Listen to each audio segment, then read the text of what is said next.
ये देखें लेस, ये इसका फॉर्मूला है sum of P N Q nought divided by sum of P not Q not multiplied by 100। ठीक है, और क्योंकि इसमें हम बेस ईयर क्वांटिटी को वेट के तौर पर ले रहे हैं, इसलिए हम इसको कहते हैं ये बेस वेटेड इंडेक्स है।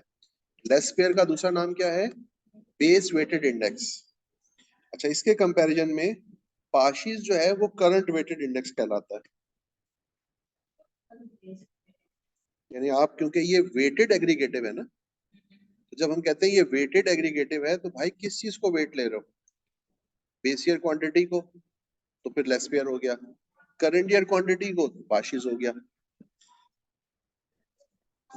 एक मैं बता रहा हूँ, करंट वेटेड इंडेक्स। देखिए प्राइस, ये बेसिकली हम ऊपर क्या कैलकुलेट कर रहे हैं? Price index. प्राइस इंडेक्स के लिए क्वांटिटी को वेट के तौर पे लिया जाता है, तो हम इसको देख रहे हैं sum of P N into Q nought, यानी current year price into base year quantity divided by base year price into base year quantity. तो ये फॉर्मूला बन रहा है लेस पेयर का। अब जब हम पाशीज की बात कर रहे हैं, तो फिर ये देखें सम ऑफ पी, जी बेटा, जी जी, sum of P N Q N divided by sum of P not Q N multiplied by 100। तो अब आप देखें दोनों फॉर्मूलों में, लेस पेयर और पाशीज में, सिर्फ एक ही डिफरेंस है, और वो ये है कि लेस पेयर में आपको बेस ईयर क्वांटिटी नजर आ रही है और पाशीज में आपको करंट ईयर क्वांटिटी नजर आ रही है। एक मिनट बेटा होल्ड कर। फिशर को हम कहते हैं आइडियल इंडेक्स। ठीक है, आइडियल हम इसको इसलिए कहते हैं क्योंकि ये कुछ टेस्ट पास कर लेता है, इसलिए इसको आइडियल बोलते हैं। जिसमें एक है आपका टाइम रिवर्सल टेस्ट, दूसरा फैक्टर रिवर्सल टेस्ट, एक और टेस्ट है जिसका नाम मुझे ध्यान में नहीं आ रहा, लेकिन ये 3 टेस्ट हैं जो ये पास कर लेता है, इसलिए इसको हम आइडियल बोलते हैं। टाइम यूनिवर्सल नहीं, टाइम रिवर्सल। टाइम रिवर्सल और फैक्टर रिवर्सल टेस्ट, वो टेस्ट होते हैं, लेकिन वो आपके सिलेबस का पार्ट नहीं है। सिर्फ मैं आपको बता रहा था कि इसको आइडियल बोलते हैं क्यों। अच्छा, अब ये जो फिशर है ना, ये लेस पेयर और पाशीज का ज्योमेट्रिक मीन है। Factor reversal, reversal test, time reversal and factor reversal, ये 2 टेस्ट पास कर लेता है, इसलिए इसको हम कहते हैं ये आइडियल इंडेक्स। वैसे ये कैलकुलेट कैसे होगा? ये देखिए मैंने लिखा हुआ है लेस पेयर इनटू पाशीज, क्योंकि ये लेस पेयर और पाशीज का ज्योमेट्रिक मीन है।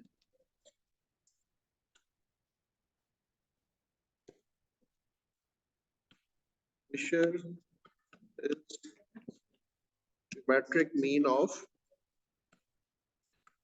less pairs and पाशीज। ठीक है, लेस पेयर और पाशीज का ज्योमेट्रिक मीन है।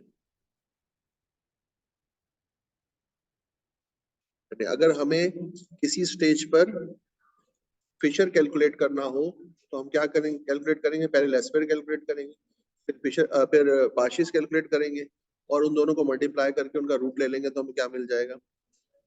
Fisher index, Fisher price index.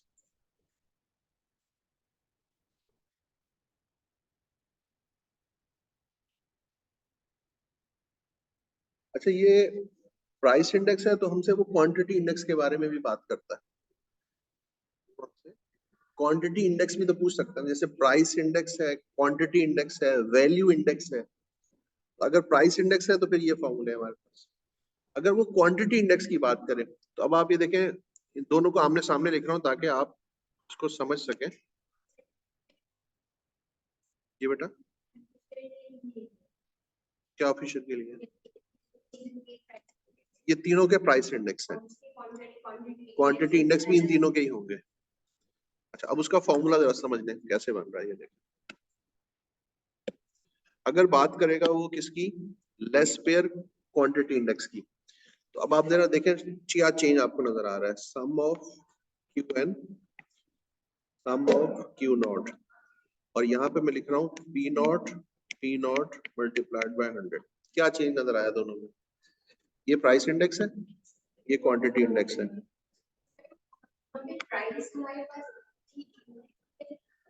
वहां पे पी एन पहले है, यहाँ पे क्यू एन। अब आप देखें ना, यहाँ पे P N upon P naught, ये बेसिक फॉर्मूला है प्राइस इंडेक्स का। यहाँ देखें Q N upon Q naught. अच्छा, अब क्योंकि प्राइस इंडेक्स में क्वांटिटी को वेट के तौर पर लेते हैं, इसलिए यहाँ हमने क्यू नॉट से मल्टीप्लाई किया हुआ है। क्वांटिटी इंडेक्स में हम प्राइस को बेस के तौर पर लेते हैं, इसलिए हमने पी नॉट से मल्टीप्लाई किया हुआ है। इसी तरह अगर मैं पार्शियल क्वांटिटी इंडेक्स की बात करूंगा तो वो कुछ यूं बन जाएगा, sum of Q N divided by sum of Q nought. और पार्शियल क्योंकि करंट वेटेड है, इसलिए मैं करंट ईयर की प्राइस लूंगा, पी एन मल्टीप्लाइड बाय 100।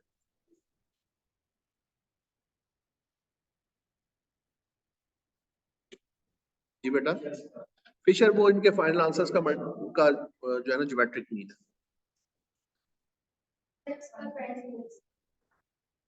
इसका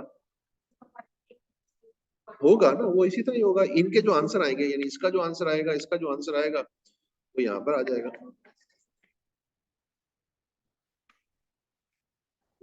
वो फिशर क्वांटिटी इंडेक्स बन जाएगा।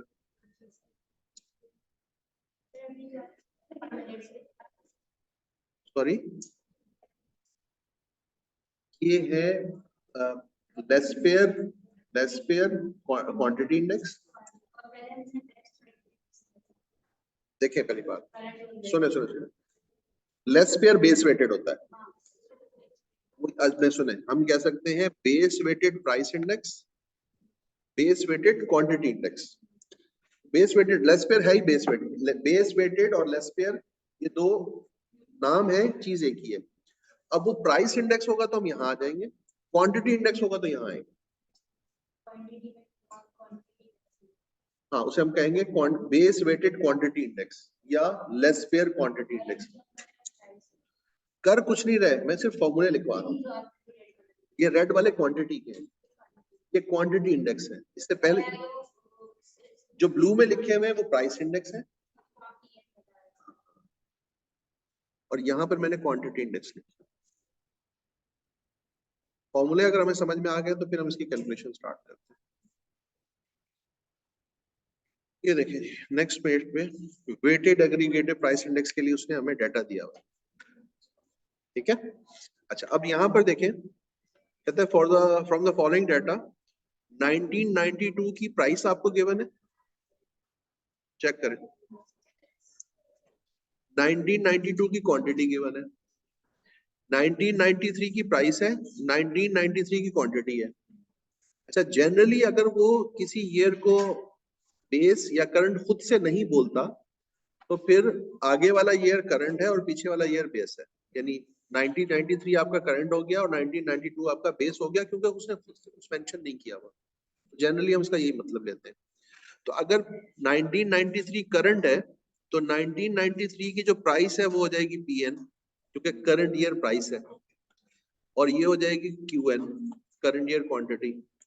ये होगा पी नॉट और ये होगा क्यू नॉट। डिसाइड हो गया, P not, Q naught, P N, Q N. उसके तो फिर तो जिसको बोलेगा वो ले लेंगे। अब यहाँ देखिए उसने पूछा क्या हमसे, उसने हमसे पूछा है लेस्पेयर्स प्राइस इंडेक्स।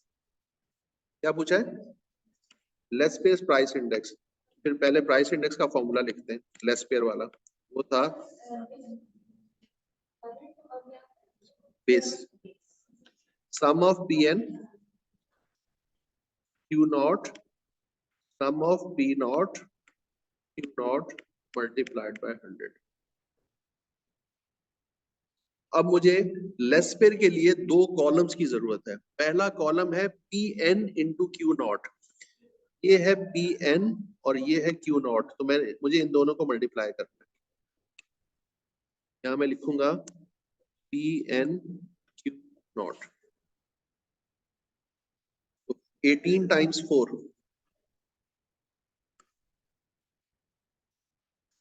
6 टाइम्स 5, 20 टाइम्स 6 और 14 टाइम्स 3। यहां पर मैं इसका टोटल कर लूंगा, sum of P N Q nought. बोले ये हो रहा है जी 2 6 4। दूसरा कॉलम मुझे चाहिए P not into Q nought, यानी मैं इन दोनों को मल्टीप्लाई करूंगा। ठीक है, तो 18 टाइम्स 3 24, सॉरी 54, 5 टाइम्स 6 30, 4 टाइम्स 20 80,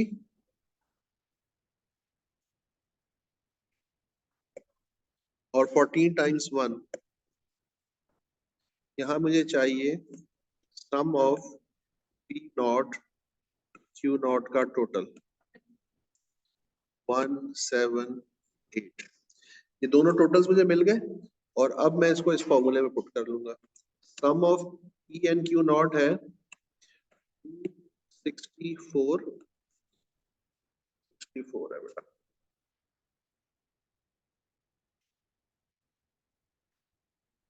और 178 मल्टीप्लाइड बाय 100 जी।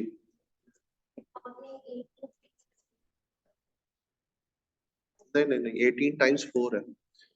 ये देखे ना, पी एन क्यू नॉट है, P N Q naught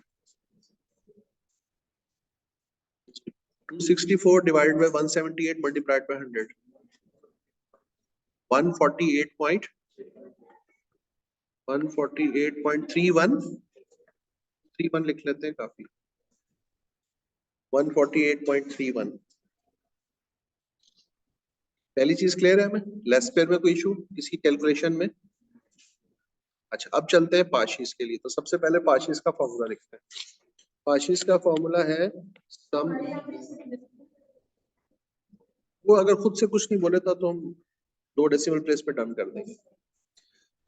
sum of P N Q N divided by sum of P not Q N multiplied by 100।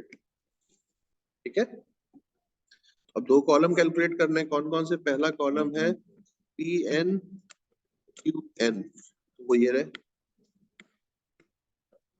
15 times 4 60, 45, 6 times 26 1156, और 15 into 3 45। यहाँ पे इसका total आ जाएगा sum of P N G 306। और फिर मुझे चाहिए पी नॉट क्यू एन, वो है ये पी नॉट है और वो क्यू एन है। समझ में आ रही?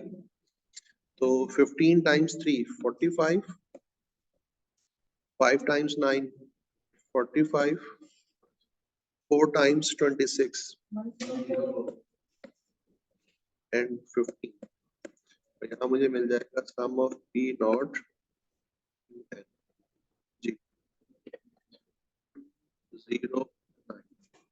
ओके जी, आ जाइए पार्शियस के लिए। तो ये है जी 306 divided by 209 multiplied by 100, 146.41।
Ratio है ना बेटा,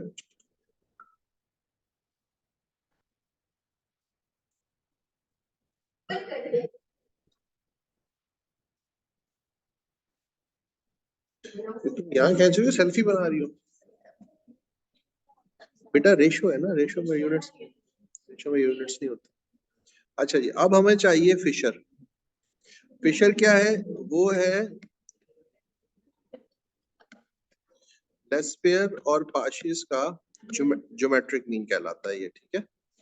तो लेस्पेयर था हमारे पास 148.31 और ये है 146.41।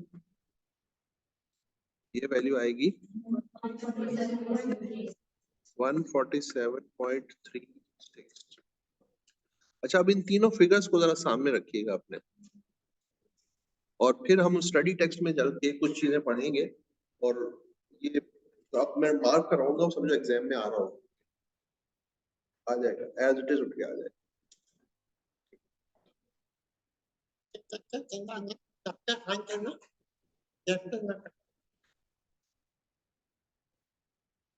ये रिकॉर्डेड भी है, आपको मिल जाएगा, तो आप घर जाके आराम से उसको टैली।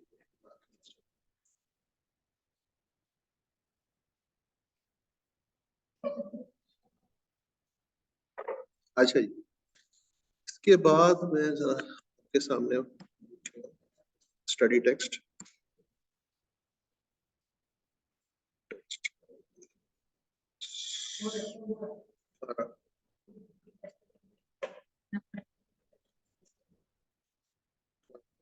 ये रहा।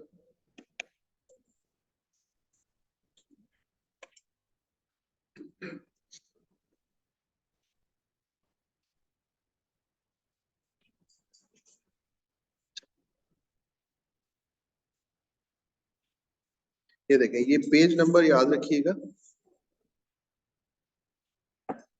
27।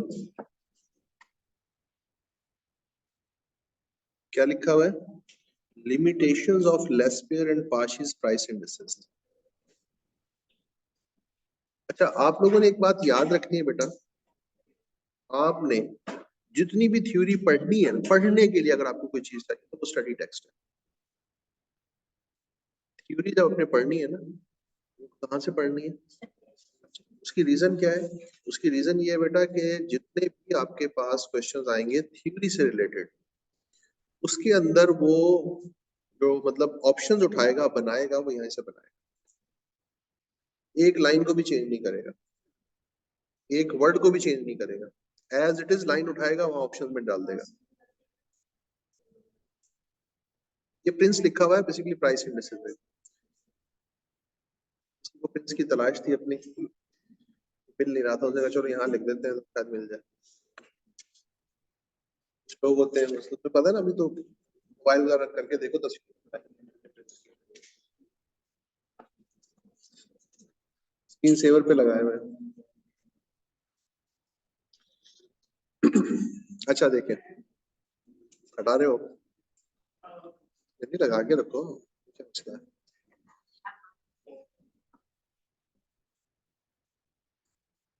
तो दिल भर गया। अच्छा खैर छोड़, मजाक से, इधर जरा सीरियस बात हो रही है। देखिए बेटा, पहली चीज इसने आपको बताया है डिनोमिनेटर। कहता है in the calculation of the Laspeyres price index. अब डिनोमिनेटर में क्या होता है? P not Q not. Formula सामने रखें लेस्पेयर का, लेस्पेयर का फॉर्मूला सामने रखें, पी नॉट क्यू नॉट। कहता है the denominator does not change from year to year. Denominator does not change from, base weighted है। The only new information that has to be collected each year is the prices of items in the index. यानी हमें क्या चीज नहीं चाहिए?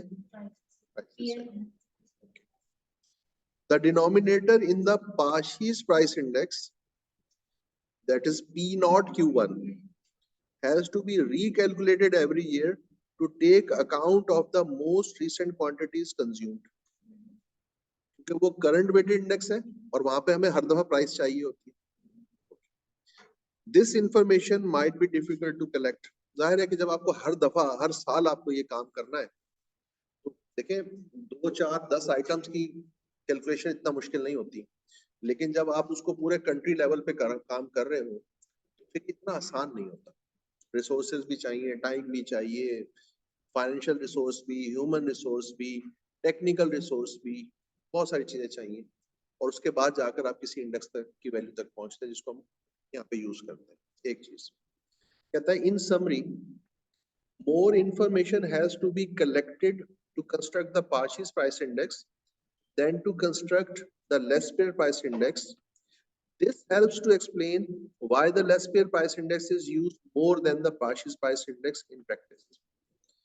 कि वहां पर हमें ज्यादा काम करना पड़ता है पार्शिस के केस में. जब ज्यादा काम करना पड़ता है इट मींस कि हमें वहां पे ज्यादा रिसोर्सेज रिक्वायर्ड होते हैं. और टेक्निकली अगर आप देखा जाए तो किसी भी जगह पर दुनिया की सुपर पावर भी होती है तो उसके पास रिसोर्सेज पूरे नहीं होते, प्रॉब्लम्स होते हैं, वहां पे इश्यूज आते हैं. क्या करते हैं फिर कोई ऐसी चीज यूज की जाए जिसमें रिसोर्सेज का कम यूज हो.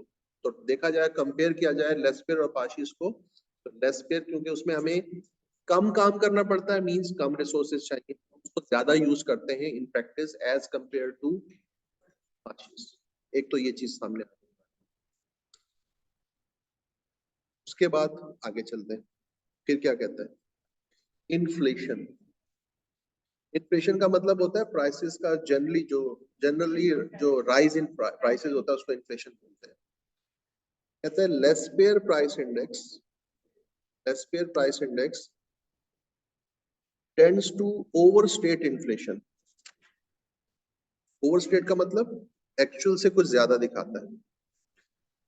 Whereas the Parshis price index tends to understate it. Parshis क्या करता है उसको अंडरस्टेट कर रहा है, यानी एक्चुअल से थोड़ा कम दिखा रहा है, जबकि लेस्पेयर क्या कर रहा है एक्चुअल से कम. ऐसी टर्म्स हमने पहले भी डिस्कस की. मीन मीडियन मॉड के केस में पॉजिटिवली स्क्यूड पे हमने कहा था मीन ओवरस्टेट कर रहा है और मॉड अंडरस्टेट कर रहा है, और नेगेटिवली स्क्यूड पे हमने कहा था मीन अंडरस्टेट कर रहा है और मॉड ओवरस्टेट कर रहा है. ये वही अंडर और स्टेटमेंट वाला मतलब वही चीज चल रही है यहाँ पे. लेस्पेयर क्या करता है इन्फ्लेशन को ओवरस्टेट करके दिखाता है. और ये सिर्फ लेस्पेयर का प्रॉब्लम नहीं है, ये हर उस इंडेक्स नंबर का प्रॉब्लम है जो बेस वेटेड होगा.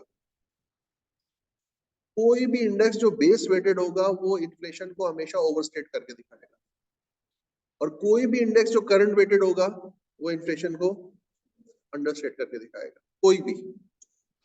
ओके कहते हैं this is because consumers react to price increases by changing what they buy.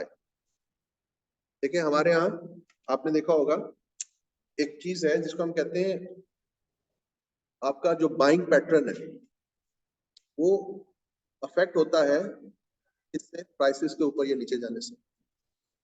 कुछ चीजें ऐसी होती हैं जो शो ऑफ की होती हैं, वो महंगी होती है तो और ज्यादा खरीदी जाती हैं, और कुछ चीजें ऐसी होती हैं जो नेसेसिटी होती हैं जिनके बगैर जिंदगी नहीं गुजर सकती, वो चाहे जितनी मर्जी हो जाए उसको भी आप नहीं छोड़ते.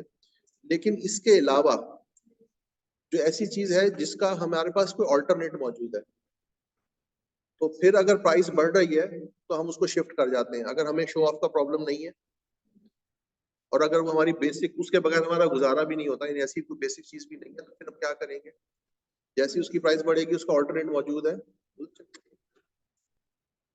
कुकिंग ऑयल है मिसाल के तौर पर बढ़ रहा है तो उसका अगर मैं मिसाल के तौर पर डालडा यूज करता हूँ एक मिसाल पे, सोया सुप्रीम उससे सस्ता है तो मैं वो ले लूँ, दोनों जैसे काम चलता है मेरा. लेकिन आईफोन वाले गरीब लोग बढ़ेगा तो और ज्यादा खरीद के दिखाएंगे. कितने का हो गया इस वक्त 5 लाख रुपए का, लेकिन लोग ले रहे हैं, शो ऑफ की चीज है. उसकी प्राइस उसकी जो है ना उसमें कमी नहीं आ रही. आटा है जितना मर्जी महंगा हो जाए खाएंगे. वही बात कर रहा हूँ मैं, वही कह रहा हूँ ना जिसको आपको कहते हैं सिट्रस पैरेबस. सिट्रस पैरेबस क्या होता है बस फिर वही बात यहाँ पर हो रही है. तो इसने ये यहाँ पे क्या बताया आपको ये कहता है कि this is because consumers react to price increase by changing what they bye.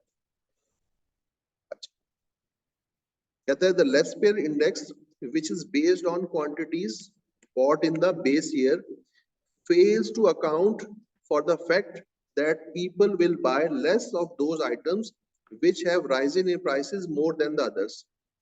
Laspeyres का प्रॉब्लम ये कहता है these are retained in the index with the same weighting even though the volume of consumption has fallen.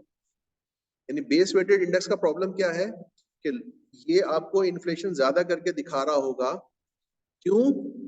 इसलिए कि इसने अभी तक base year है ना, मिसाल के तौर पर आज से 10 साल पहले अगर आप देखें तो लोग जावा सेट्स भी बहुत यूज करते थे, बटन वाले सेट्स, सेल फोन होते हैं बटन वाले। आजकल कितने होते हैं? लेकिन अगर 10 साल पहले हमारा जो ईयर था वो हमारा बेस इंडेक्स बेस वेट था, उसमें उस वक्त लोग कंज्यूम कर रहे थे, उसकी क्वांटिटी अभी तक शो होती रहेगी, लेकिन लोग उससे शिफ्ट कर चुके होंगे। ऑल्दो कि उसकी रीजन प्राइस नहीं है, लेकिन शिफ्ट की रीजन में प्राइस भी होती है और अदर फैक्टर्स भी होते हैं। मिसाल के तौर पे फैशन चेंज हो जाता है, टेस्ट चेंज हो जाता है, प्रायोरिटीज चेंज हो जाती हैं, टेक्नोलॉजी ऑब्सोलीट हो जाती है और बहुत से फैक्टर्स इन्वॉल्व हो जाते हैं। तो आपने भारत शिफ्ट कर लिया, लेकिन बेस वेटेड इंडेक्स क्या करेगा? क्योंकि बेस अभी तक वही शो हो रही है, तो वहां पर जो क्वांटिटी यूज हो रही थी आपको अभी भी वही नजर आएगी। ठीक हो गया? तो इस वजह से आपको ये वो रीजंस हैं जिसकी वजह से लेस्पेयर क्या करता है, इन्फ्लेशन को ओवरस्टेट करके दिखाता है। The Paasche's index is based on the most recent quantities purchased. This means that it has a focus which is biased to the cheaper items bought by the consumer as a result of inflation. अच्छा, अब होगा क्या? पार्शीज क्या काम कर रहा है? पार्शीज दिखा रहा है करंट ईयर की क्वांटिटी, लेस्पेयर दिखा रहा है बेस ईयर की क्वांटिटी। तो लेस्पेयर क्या चीज मिस कर रहा है? जी, फिशर क्या चीज है? आइडियल है। Taking the square root of the product of the Paasche's and the Laspeyres. The result is that the Fisher index measures the price change on the basis of the baskets from both the base and the current period. तो दोनों को ले रहे हैं, Laspeyres और पार्शीज को। तो Laspeyres base weighted है, पार्शीज करंट वेटेड है, इसलिए ये क्या है, ये दोनों को ही कंसीडर कर रहा है। क्या कर रहा है? Fisher price index measures price change on the basis of the baskets from both the base and the, ठीक है। देखो बेटा, बेस्ट तो नहीं कह सकते, बेटर कह सकते हैं, बेस्ट कोई भी नहीं होता। आइडियल भी, आइडियल तो मिसाल के तौर पे जो चीज अवेलेबल होती है ना, अवेलेबल ऑप्शन में से हम कहते हैं ये मिल रही है, बेटर है, तो उसी को आइडियल बोलते हैं। अच्छा, अब ये देखें, ये जो फॉर्मूला लिखा हुआ है, इतनी चीज को अगर आप देखें तो ये लेस्पेयर है, इसको देखें तो ये पार्शीज है। अच्छा, ये बाहर मतलब ये कि अगर आप डायरेक्ट ये फॉर्मूला यूज करना चाहें तो उसने पूरा वही 4 कॉलम्स कैलकुलेट होंगे लेस्पेयर पार्शीज वाले, वो यहाँ पुट हो जाएंगे। अच्छा, अलग अलग लेंगे तो हम क्या करते हैं, वो 100 यहाँ भी मल्टीप्लाई किया होता है हमने और 100 यहाँ भी मल्टीप्लाई किया हुआ होता है, तो 100 इंटू 100 स्क्वायर बनता है, रूट से बाहर आ जाता है, इसलिए एक दफा लिखा हुआ अगर डायरेक्ट हम कैलकुलेट कर रहे हो। ठीक है, ये आ जाएगी। ओके, तो अब अगर ये कुछ चीजें हमें क्लियर हो गई हो तो अब हम इसके कुछ क्वेश्चन, जी कुछ पूछना है? फॉर्मूला ये है कि अगर आपको डायरेक्ट फिशर कैलकुलेट करना हो तो वही 4 कॉलम कैलकुलेट करें, यहाँ पुट कर दें, ये वही। क्लियर है? अच्छा, अब आते हैं अपने नोट्स के ऊपर। यहां तक जो हमने कैलकुलेशन की है इसको हम कहते हैं, अच्छा अब आप एक काम ये कर सकते हैं, यहाँ मैंने जो आपके लिए कैलकुलेट किया है वो प्राइस इंडेक्स कैलकुलेट किया, आप लोग इसके लिए क्वांटिटी इंडेक्स कैलकुलेट करते हैं सेम डाटा के लिए। डाटा है ये वाला, ये डाटा है,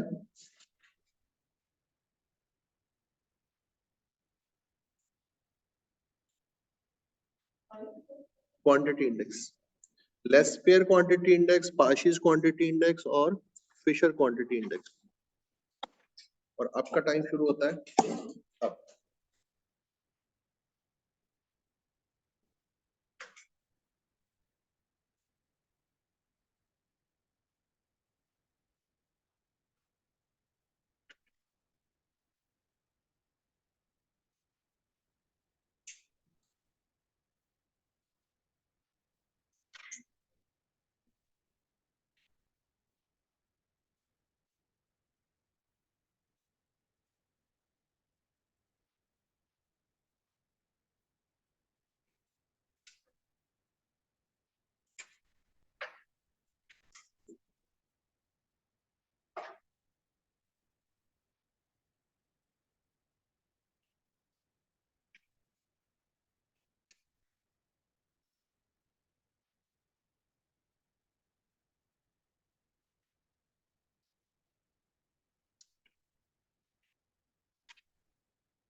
आंटी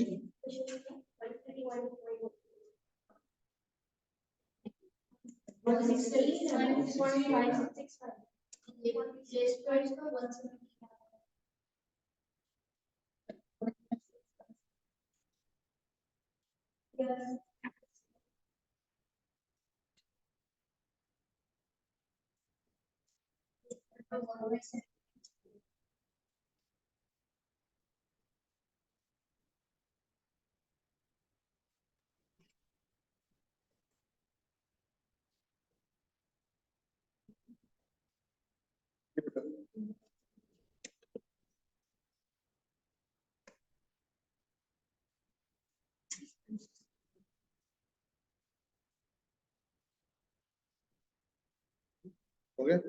हाँ जी, आंसर टैली हुआ है आपस में? ओके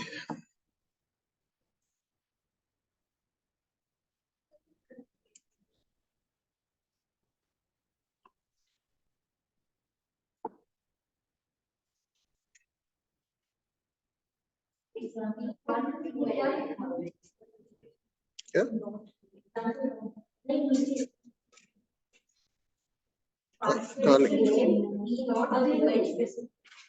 हाँ वो एग्जाम्पल है ना, उससे अगला टॉपिक स्टार्ट हो रहा है। अच्छा देखिए बेटा, अब तक हमने जो है रिकॉर्डिंग चल रही है ना? हाँ, अब तक जो है हमने दो चीजें डिस्कस की हैं इंडेक्स नंबर के अंदर। Number one, index number calculate कैसे होगा, और नंबर टू, इंडेक्स नंबर को इंटरप्रेट कैसे किया जाएगा। ठीक है, और अब जो है तीसरी चीज, और वो है कि इंडेक्स नंबर का यूज कैसे। ठीक है, अच्छा इंडेक्स नंबर ऑफ यूज के अंदर सबसे पहली चीज जो हम देख रहे हैं वो है purchasing power of money. Purchasing power क्या चीज होती है, इसको एक सिंपल सी एग्जांपल से समझ लेते हैं। मैंने जब गाड़ी चलाना शुरू की थी, और बाकायदा तौर पर चलाना शुरू की थी 1990 में, 1990 में।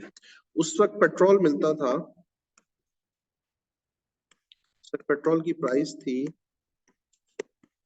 अराउंड 7.5 पर लीटर। 7.5 पैसा पर लीटर, इससे भी 10-20 पैसे ऊपर नीचे होगा। हाँ, तो उसी वक्त जमा कर लेता है। ठीक है, उस वक्त जब मैं 100 रुपए का पेट्रोल डलवाता था ना अपनी गाड़ी में, तो जरा 100 को डिवाइड करें 7.5 से।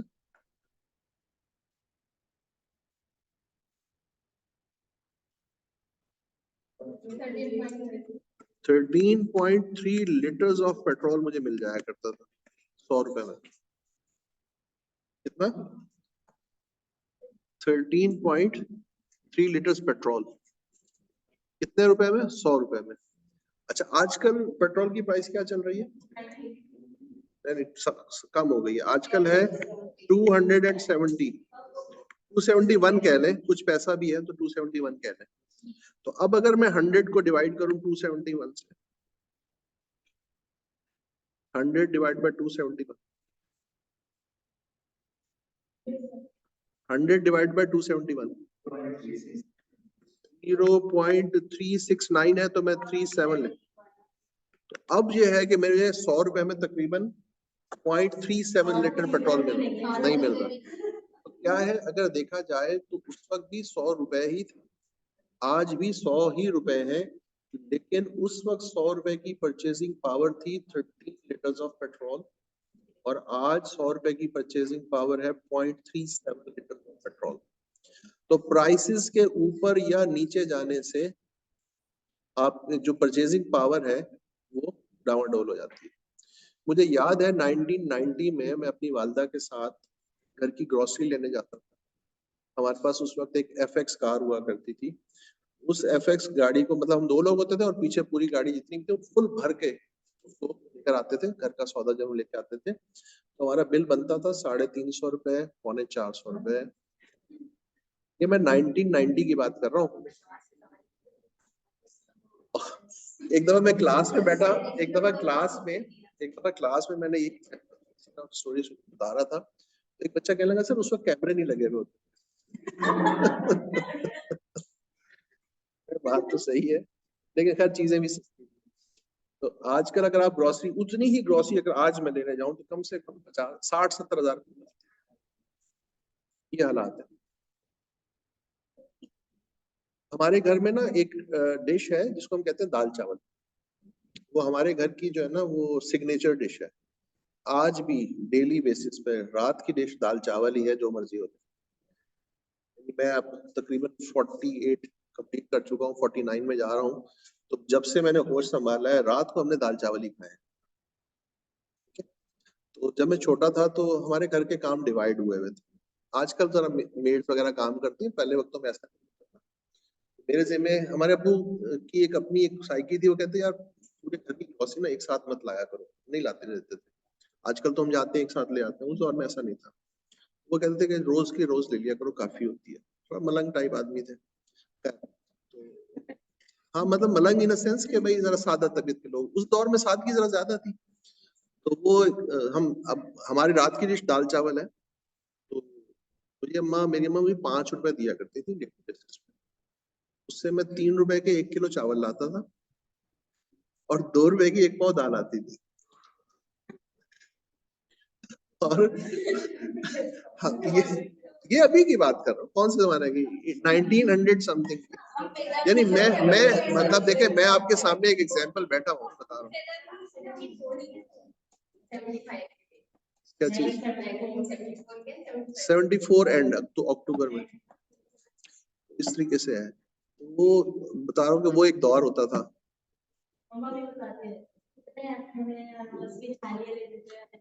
मैं जब स्कूल जाता था तो मुझे जो है ना, मेरी बड़ी सिस्टर है, वो अपनी पॉकेट मनी में से मुझे दे दिया करती थी, जाओ 1 रुपया मिलता था मुझे, 1 रुपया लेके जाता था और बड़े मजे से उसमें काफी चीजें खा लिया करता था। जो बच्चा उस दिन उन दिनों में अगर कभी हमें 2 रुपए मिल जाते थे तो वो समझे कि वो ईद का दिन होता था, 2 रुपए मिल गए एक साथ, इतने पैसे। खैर, तो परचेजिंग पावर ऑफ मनी समझ में आया? ओके, तो इंडेक्स नंबर का एक यूज ये है कि ये आपको परचेजिंग पावर ऑफ मनी दे देता है। अच्छा, अब यहाँ पर मैंने आपके सामने एक फॉर्मूला लिखा हुआ है, 1/CPI मल्टीप्लाइड बाय 100। सीपीआई क्या चीज है इसको समझ लेते हैं। एक है सीपीआई, इसे कहते हैं कंज्यूमर प्राइस इंडेक्स। इसी का एक और नाम होता है RPI. RPI means retail price index. के साथ ही एक और नाम होता है CLI,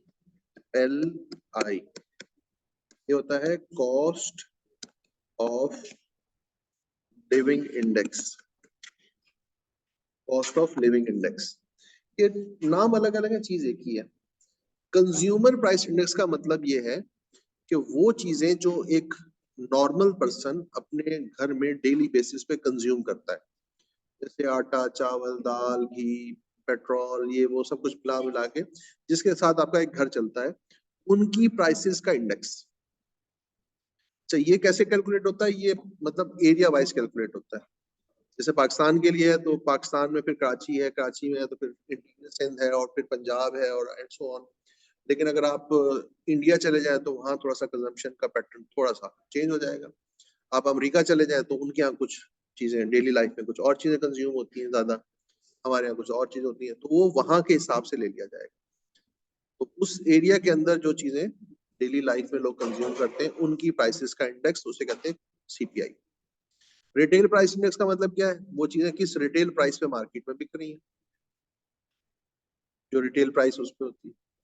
और सीएलआई का मतलब होता है कॉस्ट ऑफ लिविंग इंडेक्स। आपने नाम सुना होगा गुर्बत की लकीर, कभी सुना है? पाकिस्तान में या दुनिया में इतने लोग जो है गुर्बत की लकीर से नीचे रह रहे हैं या गुर्बत की लकीर से ऊपर है। कभी नहीं वर्ड सुना आपने? न्यूज वगैरह में कभी सुना होगा गुर्बत की लकीर? वो नहीं, गुर्बत की लकीर का मतलब यह है कि उस लाइन से नीचे जो लोग हैं वो गरीब कहलाते हैं। मिसाल के तौर पर, अब मुझे एग्जैक्ट वो फिगर याद नहीं है, लेकिन मैं आपको मिसाल दे रहा हूँ कि हम कहें कि पाकिस्तान में अगर कोई शख्स 20,000 रुपए से कम कमाता है तो हम उसे कहते हैं ये गरीब है। मिसाल दे रहा हूँ। तो 20,000 क्या चीज है? ये गुर्बत की लकीर है। वहां आप लोग गरीब में आते हैं।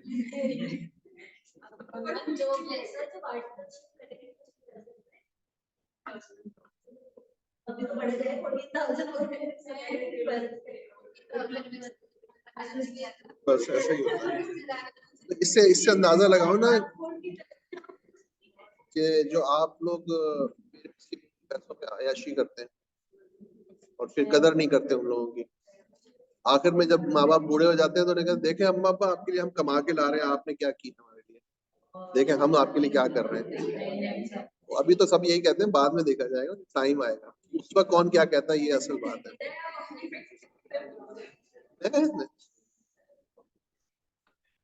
ये एक बात बता रहा हूँ आपको, ठीक है? तो गुर्बत की लकीर समझ में आ गई, कॉस्ट ऑफ लिविंग इंडेक्स। अच्छा, अब सीपीआई हो, आरपीआई हो या सीएलआई हो, इनको कैलकुलेट करने के लिए दो तरीके हैं हमारे पास। एक रिलेटिव अप्रोच है और एक एग्रीगेटिव अप्रोच है। रिलेटिव अप्रोच बिल्कुल वैसे ही काम करती है जैसे अभी हमने थोड़ी देर पहले देखा, sum of WI upon sum of W, weighted relative price index.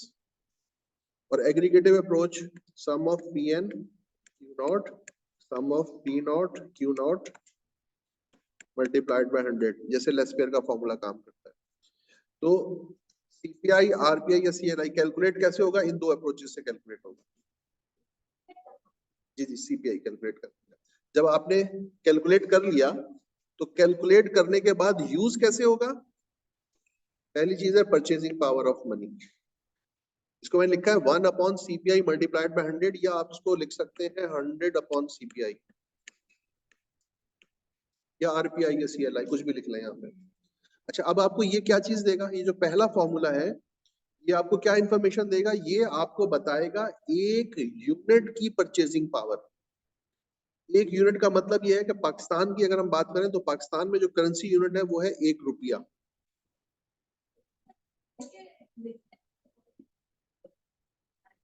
हाँ सर, वो मिलते इसलिए नहीं है कि वो फिजिबल नहीं है, लेकिन अगर आप बैंक में जाएंगे तो उसने सिक्के रखे हुए होते हैं, आप मांगे तो देगा, आप बैंक वाला दे देगा। अच्छा, अब वो सिंगल यूनिट जो है, अगर हम अमेरिका चले जाए तो US डॉलर है, इंग्लैंड चले जाए तो पाउंड है, यूरोप चले जाए तो यूरो है। वो क्या है? एक यूनिट। तो एक यूनिट की परचेजिंग पावर। उसके बाद जो सेकंड फॉर्मूला लिखा हुआ है रियल इनकम का, इसको अगर आप देखें तो यहाँ पे लिखा हुआ है 100 अपॉन सीपीआई। ये कोई परचेजिंग पावर है जो ऊपर थी, मल्टीप्लाइड बाय करंट इनकम। आप लोगों ने बचपन में एक मेथड पढ़ा होगा जिसको मैथ्स में, जिसको हम कहते हैं, अगर 15 अंडों की कीमत इतनी हो तो 25 अंडों की कीमत कितनी होगी?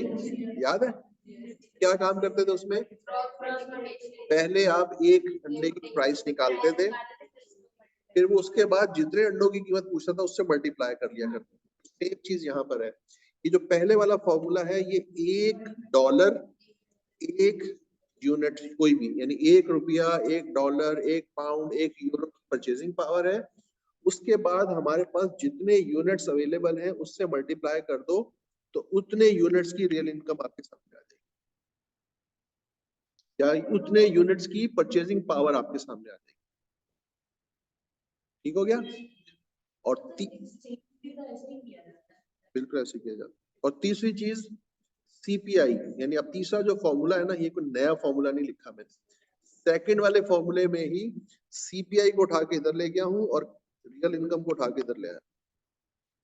तो CPI equals to 100 divided by real income multiplied by current income. कभी कभी ऐसा होता है कि वो मुझे रियल इनकम भी दे देता है, करंट इनकम भी दे देता है, और मुझसे पूछता है कि इंडेक्स की वैल्यू बताओ, तो मैं इस तरह से निकाल सकता हूँ। जी जी, मैंने यही कहा कि मैंने कोई नया फॉर्मूला नहीं लिखा, उसी को रिशफल किया। अच्छा, अब आ जाए जरा इधर आगे।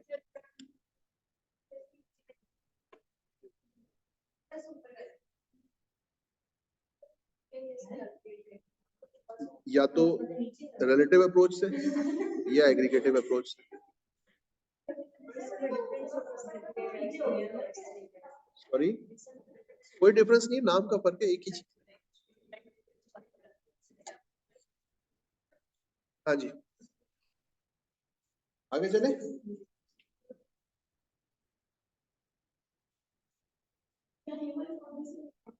दोनों फॉर्मूले से निकल सकते, इससे ये रिलेटिव अप्रोच से भी निकल आएगा, एग्रीगेटिव से भी निकल आएगा।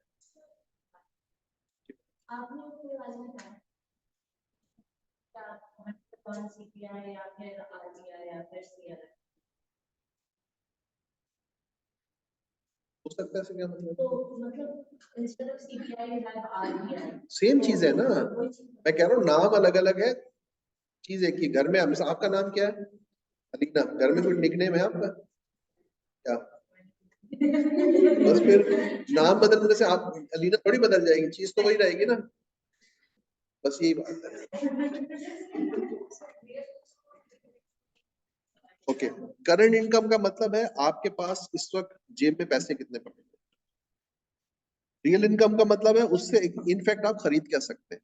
जैसे मैंने मिसाल के तौर पर आपको बताया कि मेरी जेब में 100 रुपीज थे 1990 में, तो मैं कितने लीटर पेट्रोल खरीद सकता था।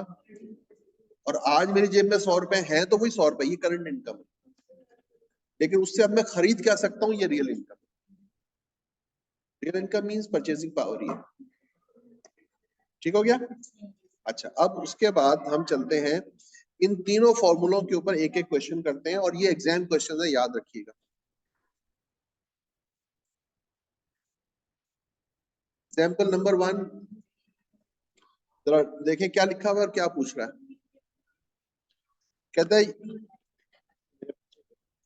Use the following consumer price indices to find purchasing power of a rupee for each year relative to the base year and deflate the per capita income।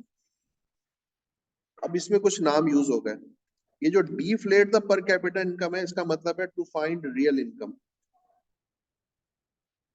जब वो आपसे कहता है deflate करें, इट मींस के इन्फ्लेशन के effect को इसमें से निकाल दें। deflate का मतलब ये होता है। तो इसका मतलब क्या है, बेसिकली आपसे कह रहा है रियल इनकम कैलकुलेट कर दें। एक बात, तो यहां पर अगर आप देखें तो ये जो पर कैपिटा इनकम है, ये बेसिकली करंट इनकम होती है। पर कैपिटा इनकम का मतलब current income. Deflate the per capita income मतलब रियल इनकम निकालना है। सीपीआई गिवन है, तो जब आपको रियल इनकम निकालनी है, उसका फॉर्मूला कौन सा यूज होगा, सेकंड वाला। ठीक है, तो परचेजिंग पावर क्या है, 100/CPI multiplied by current income. ये देखें, जब 2000 के लिए कैलकुलेट कर रहे हैं तो 100 फॉर्मूले का है, सीपीआई की वैल्यू भी 100 है, मल्टीप्लाइड बाय करंट इनकम है 19,500।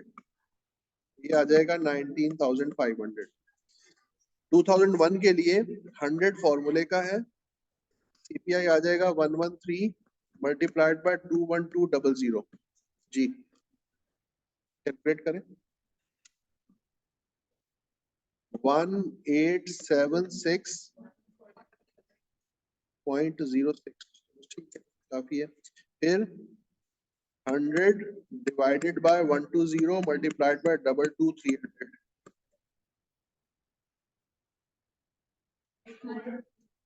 184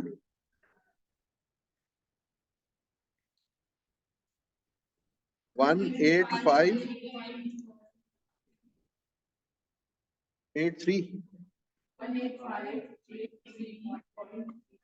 बस ठीक है। अच्छा, नेक्स्ट है 100 डिवाइडेड बाय 128 मल्टीप्लाइड बाय 24100। 18828। काफी है। ऑप्शन चेक करें कौन सी बन रही।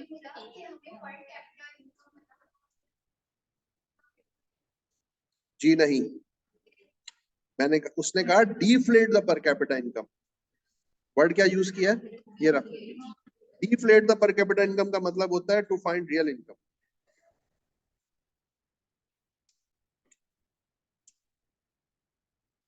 18583। और पर कैपिटा इनकम का मतलब होता है रियल इनकम। लिखा हुआ है current income. Per capita income means current income, deflate the per capita income का मतलब रियल इनकम।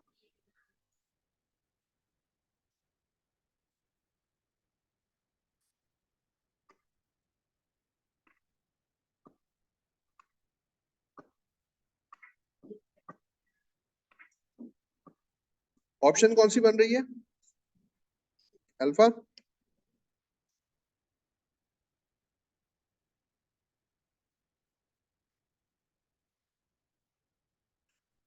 चले आगे।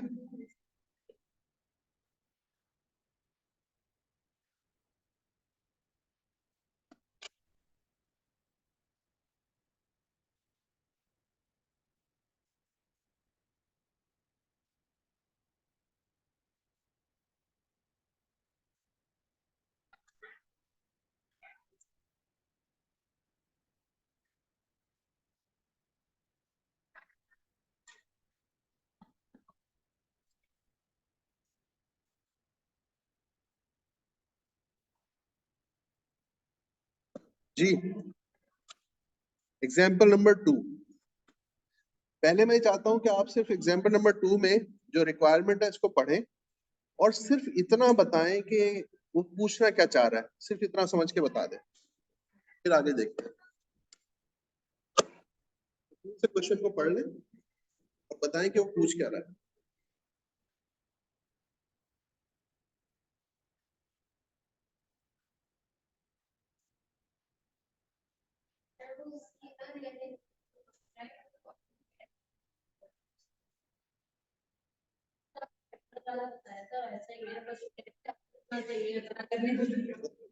हर आदमी जो है अभी बस बोल देगा, बस कुछ भी जान छुड़ाने के लिए। सही तरीके से पढ़ो क्वेश्चन को। और ये एग्जाम क्वेश्चन है, ये देखो।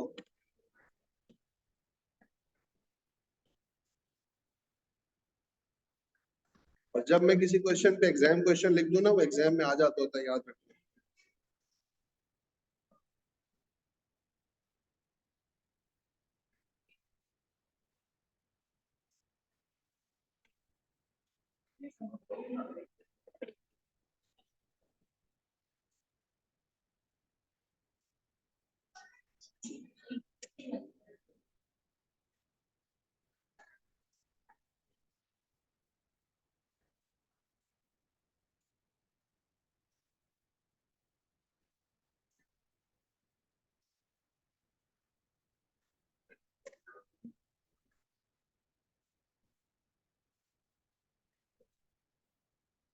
हाँ भाई। ओह अकबर।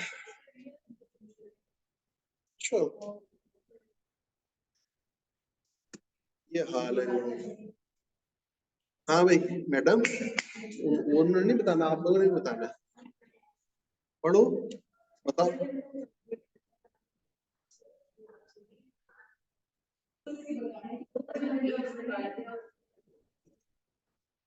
तो देखिए, अगर आपको ये समझ में आ गया ना कि पूछ क्या रहा है, तो फिर इसका सोल्यूशन एक लाइन का है। अगर ये नहीं समझ में आया तो फिर इधर उधर भटकते रहेंगे।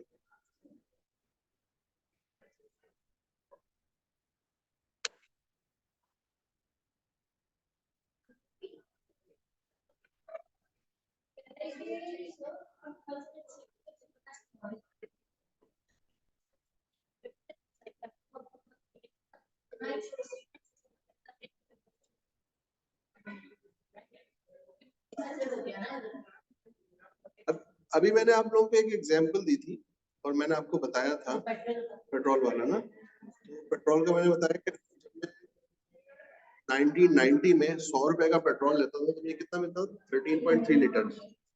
वो कहता है कि 2023 में मेरे पास कितने पैसे होने चाहिए कि मैं उतना ही पेट्रोल खरीद सकूं जितना मैं 1990 में खरीदता था। समझ में आया?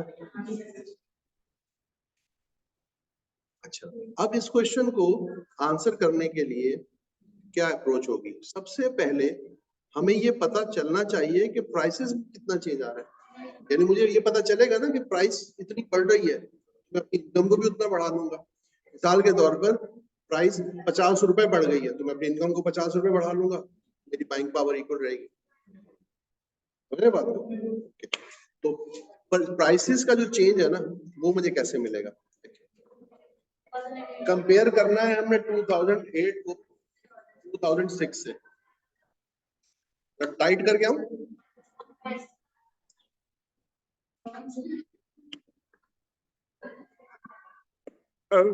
अच्छा, दोबारा, हाँ दोबारा कर। मैं कह रहा हूँ बेटा कि हमें 2008 से 2006 में, यानी इसमें प्राइस का चेंज निकालना है। तो 2008 का इंडेक्स डिवाइडेड बाय 2006 का इंडेक्स मल्टीप्लाइड बाय 100, तो ये यहाँ से हमें क्या मिलेगा? प्राइसेस का चेंज क्या आ रहा है बेटा? 130.989 मीन्स 99। तो ये तो इंडेक्स की वैल्यू आई है। इसमें से अगर मैं 100 को माइनस करूंगा तो ये बनेगा 30.99%। इसका मतलब है प्राइसेस में 30.99% इंक्रीज हो चुका है। तो मेरी इनकम को कितना इंक्रीज होना चाहिए? 30.999। तो कौन सी इनकम को इंक्रीज करना है? 2006 की इनकम को। 2006 की इनकम को आगे लेके जाना है ना।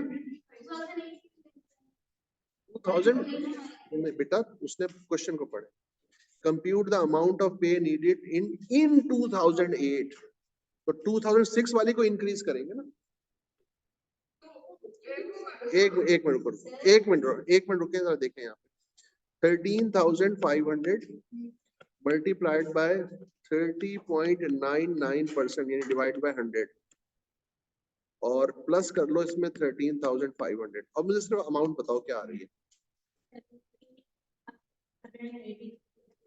तो 17,684 ना आ गया ना। तो अब वो क्वेश्चन ये कह रहा है कि अगर 2008 में उसके पास 17,684 रुपीज हो तो वो एग्जैक्टली उतनी ही चीजें खरीद सकता है जितनी 2006 में खरीद सकता था। उसके पास है कितने? 16,500। ये था क्वेश्चन। ओके, ये है इंडेक्स की value. Interpretation of index number याद करें, 100 माइनस करते थे या 100 से डिवाइड करते थे? याद आया? तो जब मैं 100 माइनस करूंगा तो मेरे पास परसेंटेज चेंज आ जाएगा। जब मैंने 100 माइनस किया तो मुझे पता चला कि प्राइसेस में 30.99% का चेंज आया है। प्लस की फिगर मुझे बता रही है 30.99% बढ़ गया। ठीक है, तो मैंने इनकम को भी उतना ही बढ़ा लिया। क्वेश्चन समझ में आया बेटा? क्वेश्चन ये था कि 2008 में उसके पास कितने पैसे होने चाहिए। तो हमने कहा कि भाई पहले प्राइसेस का चेंज निकालो, यानी चीजों की कीमतों में कितना फर्क आ रहा है। चीजों की कीमतों में फर्क आ रहा है 30.99%। तो जितना चीजों की कीमतों में फर्क आएगा उतना ही प्राइस में फर्क आना चाहिए। तो चीजों की कीमतें बढ़ रही थी 30.99%, तो 2006 की इनकम को भी उतना ही बढ़ा लेंगे। वो 2008 की वो इनकम बन जाएगी, 2008 की वो इनकम बन जाएगी जो 2006 के बराबर है।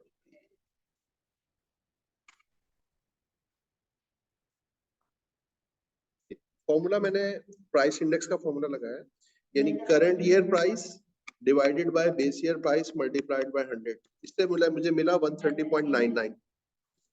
ये तो है इंडेक्स की वैल्यू। अच्छा, इंडेक्स की वैल्यू को इंटरप्रेट कैसे किया जाता है? 100 माइनस करके या 100 से डिवाइड करके। तो ये जब मैंने 100 माइनस किया तो मुझे क्या मिला? Change in prices. ये क्या है? Change in prices. तो जब प्राइसेस का चेंज मिल गया तो इनकम को भी उतना ही चेंज करना था। ठीक है, क्या हो गया? इतनी परेशानी क्या बात? अच्छा, अब देखें, ये है 13,500 का 30.99%। इसको 13,500 में ऐड करेंगे तो आगे की अमाउंट मिलेगी। यानी मैंने 13,500 को 30.99% इंक्रीज करना है, तो डिवाइड किया, 30.99% था ना। अच्छा, अब देखें, अब एक मिनट रुके जरा यहाँ पर। देखिए, मैंने ये जो मेथड यहाँ पे यूज किया है वो उसमें मैंने 2-4 स्टेप्स किए हैं। वो इसलिए किए हैं कि ताकि आपको पूरी लॉजिक समझ में आ जाए कि हम कर क्या रहे हैं। लेकिन यही आंसर हम एक सिंगल स्टेप में भी ला सकते हैं। छींक मारी होगी दौर पर।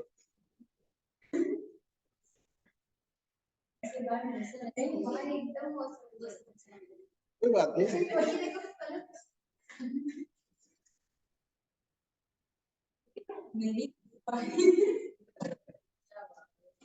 मैंने कहा था किसी ने छींक मारी है, तो बारिश लग रही होगी।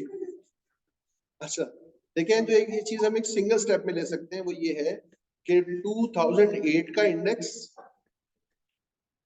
डिवाइडेड बाय 2006 का इंडेक्स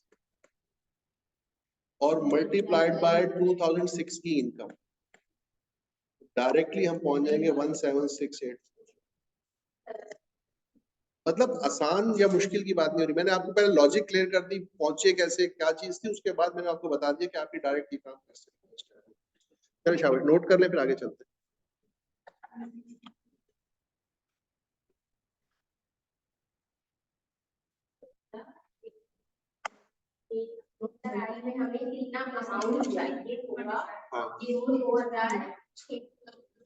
बाइंग पावर के इक्वल हो जाती है।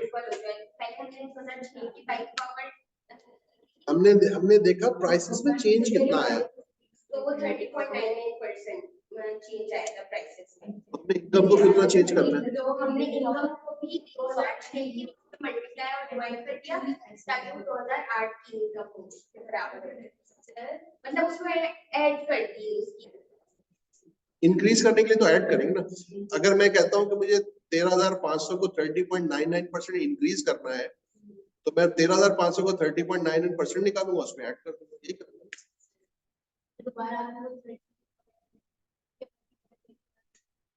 13,500 को इंक्रीज करना है तो पहले 13,500 का 30.99% निकालूंगा, ये पहला वाला परसेंट है, और फिर उसको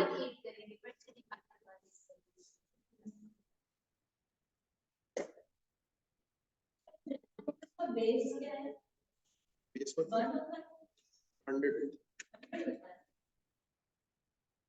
हाँ बेटा, ये क्वेश्चन आप लोग नोट करना पसंद नहीं करते, कुछ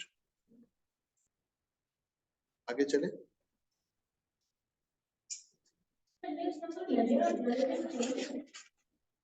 चारों चीजें। अच्छा, नेक्स्ट है हमारे पास compute the price index for years 2006 to 2010 rounded to one decimal place taking 2005 as the base year। अब इंफॉर्मेशन क्या गिवन है, wages, real wages, income, current income, और ये है रियल इनकम, ये है करंट इनकम। पूछ क्या रहा है, इंडेक्स। ये देखें, ये जो तीसरा वाला फॉर्मूला लिखा था मैंने यहाँ, ये रहा 100 upon real income multiplied by current income. किस चीज का मतलब बेटा,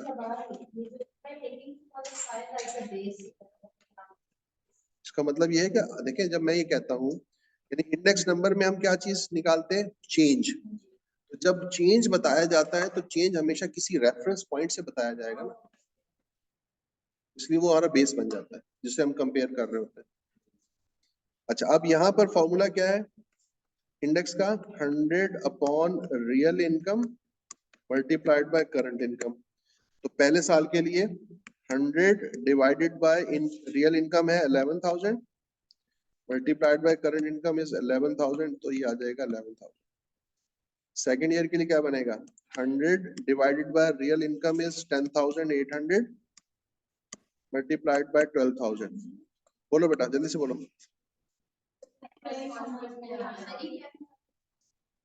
कौन सा वाला, पहला वाला? आप उसको छोड़ो, ये करो, फिर उसके बाद समझा दूंगा।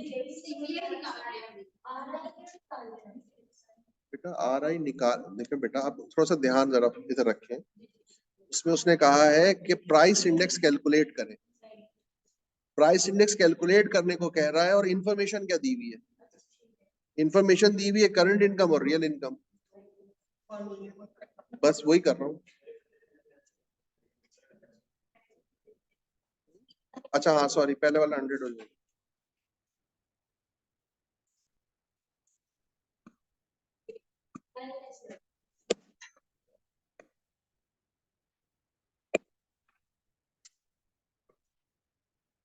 बेटा करंट इनकम है ना, real wages means real income. Real veg नहीं समझा अभी, रियल इनकम समझाया ना मैंने आपको। 100 से कैसे आप रियल वेज निकालते हैं, तो बेटा उसने, देखे मेरी बात सुने आप, थोड़ा सा ना फोकस यहाँ रखें। बात ये है कि उसने आपको रियल इनकम कैलकुलेट करके दी हुई है, यानी 100 divided bye CPI multiplied by current income करने के बाद जो मिल रहा था वो बताया हुआ है, और आपको करंट इनकम भी बताई हुई है। अब देखे ना, ये जो फॉर्मूला सेकंड वाला था, ये वाला, यहाँ पे आपको रियल इनकम निकालनी थी तो आपको 100 को डिवाइड करना था सीपीआई से और करंट इनकम निकालनी थी। अब उसने आपको ये चीज भी दी हुई है, ये भी दी हुई है, ये पूछ रहा है।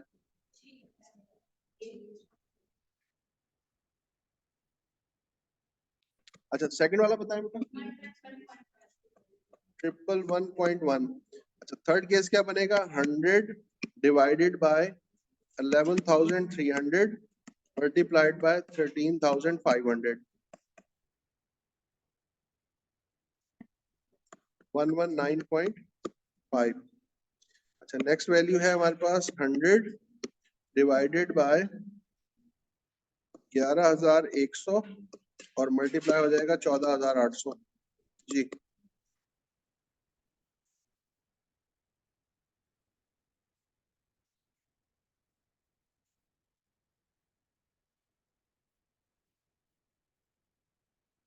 तो बेटा क्या हो गया?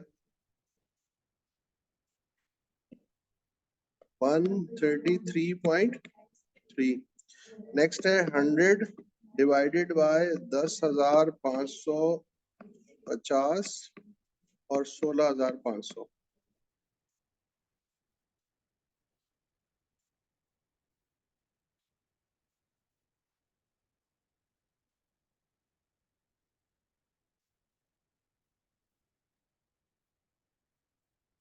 वन 156.4 हो गया। लास्ट वैल्यू है 100 डिवाइडेड बाय 10,900 इंटू 19,000।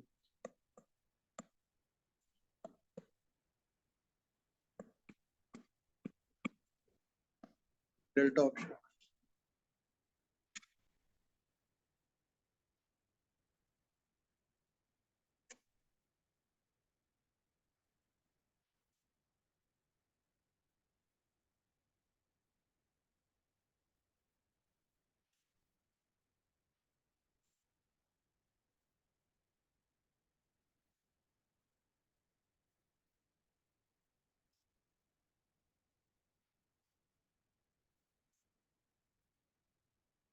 कंप्लीट ये इसको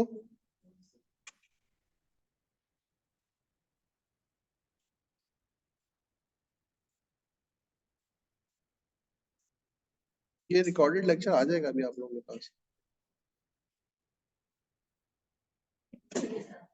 नहीं नहीं, अभी आ जाएगा, मैं ऐसे ही भेज दूँ, मैं क्यों एडिट करूँगा। तो आप लोग जहां जहां से देखना हो फॉरवर्ड करके देख लीजिए, कोई चीज आपको दोबारा देखनी हो तो। नहीं नहीं, यही दे दूँगा, कहेंगे तो यूट्यूब पर डाल दूंगा।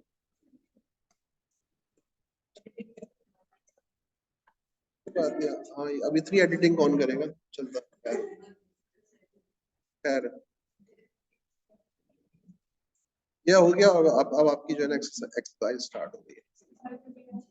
अच्छा, अब आप एक्सरसाइज जो है ना